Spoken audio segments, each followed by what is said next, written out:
There is apparently an invisible barrier in the workplace that prevents women from rising into the higher echelons of their jobs. This barrier is built, maintained, and jealously guarded by men who don't want women in top jobs because they feel threatened by women and want to keep women down. All the glass ceilings and all the professions where there are hardly any women involved, a vast number of the most senior professions where there are very few women. Law, politics, industry, economics, diplomacy, all those leading industries, women are very, very far and few in those professions. Therefore, you can say it is a male-dominated society. But we also live in a society in which males are dominated. Of course, if you look around, men have all the best jobs. They're the presidents of countries and the CEOs and the high flyers. And when people talk about male-female equality, what they mean is women should be equal with those men at the top. But it's not a particularly representative sample of how all men fare in life. Yes, men are at the top, but men are also at the bottom. They have all they tend to die earlier. They die of all known causes of death at a faster rate than women. They have all the crappiest jobs. The rate of 95% of workplace fatalities are male, so they have the riskiest, most unpleasant jobs. The bin men, the loggers, the construction workers. So there's a lot of men at the bottom too, and so you get men at the bottom, men at the top, and kind of women in the middle. And when people talk about male domination, they forget that the winners, the male winners, are not just quotes dominating the women; they're also dominating the others too.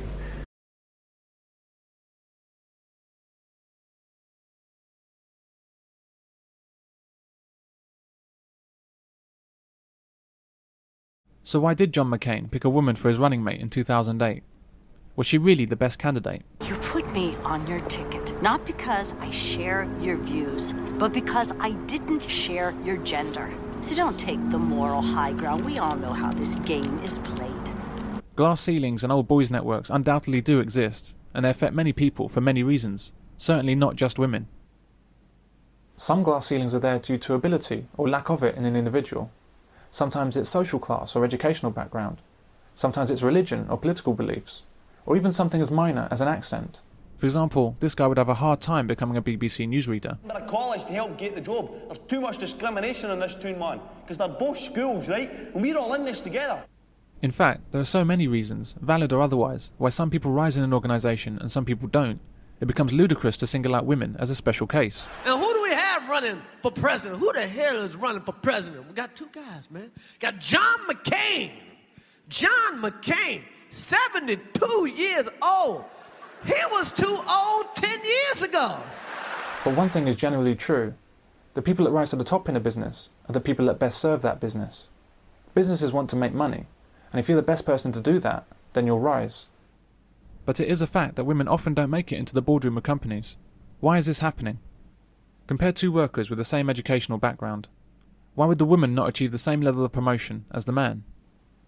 The only difference between them in their careers is the 6 months maternity leave she took for her first child, and the other 6 months for her second child, and the weekly time off she takes on Thursdays when she can't get a babysitter. This woman can't spend time away at other sites abroad because of the children, and continues to work shorter days for the same reason. However, she can't understand why he's been promoted ahead of her, and plans to file a complaint with the Equal Opportunities Commission. This story, with myriad variations, is repeated in all kinds of jobs in the UK.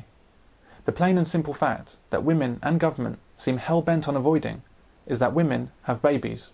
And because women have babies, there always comes a point in a woman's career where she must make a choice between children at home and her advancement at work.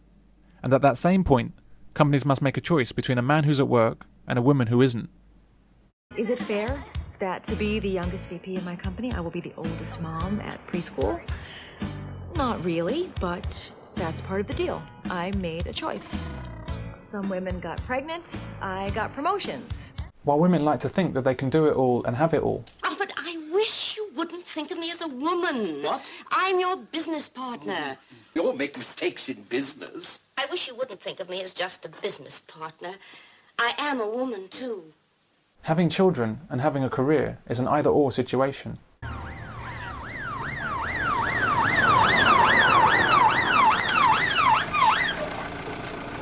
This must be her.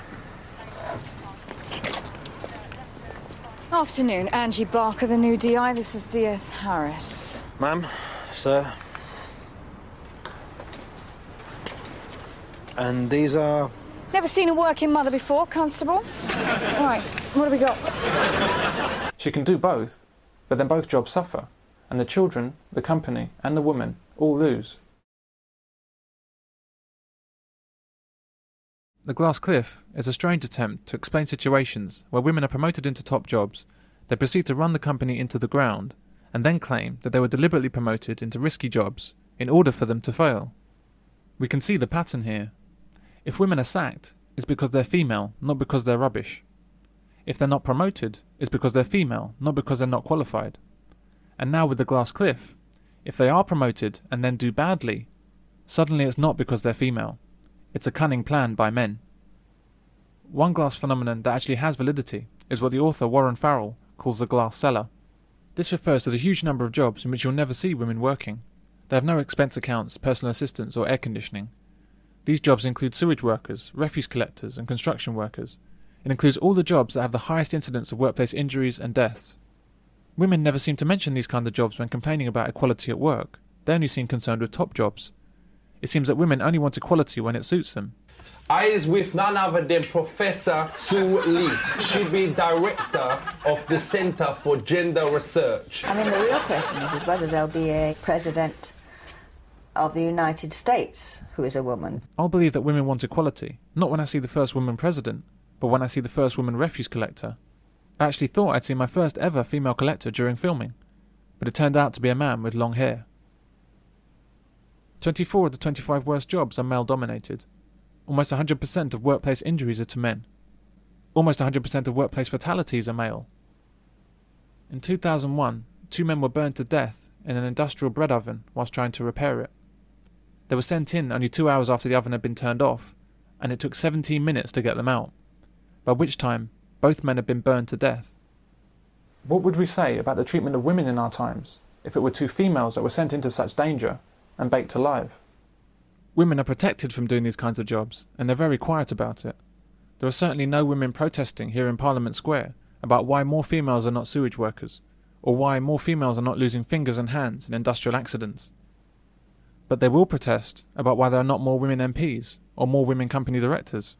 Yeah, you don't often see, placards saying equal workplace fatalities for women, for example. If male-dominated professions are a sign that women are oppressed, then women should seek parity in all of these jobs, not just the nice ones. The BBC has a lot to say about the glass ceiling and the glass cliff on its news website. But despite the incredible scarcity of women in dangerous jobs, they choose not to mention the glass cellar.